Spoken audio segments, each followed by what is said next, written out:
ভিডিওর মধ্যে অল্প সময় থাকে, সেই অল্প সময়ে তো কিছু পুরোপুরি বলা যায় না। তারপরেও কিছু কথা বলতে চাই যে কথা মনের মধ্যে গেঁথে আছে। সেটি হচ্ছে যে এই যে ধরপাকড় হচ্ছে আমাদের যুবক শ্রেণীর উপর, ছাত্রদের উপরে, তো আমি বলবো যে সব সংগ্রাম, সব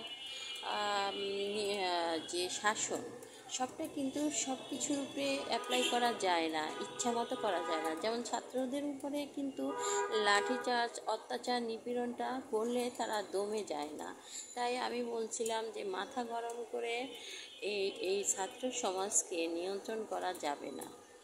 তো আসুন আমরা সবাই এক টেবিলে বসি, তাদের সমস্যাগুলো বুঝি, তারা কি বলতে চায়, তারা কি করতে চায়।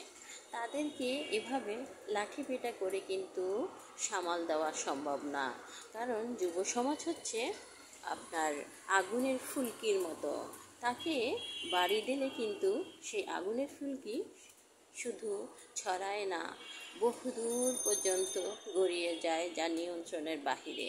তাই আমি বলবো যে তাদের দিকটা দেখতে হবে। ধন্যবাদ।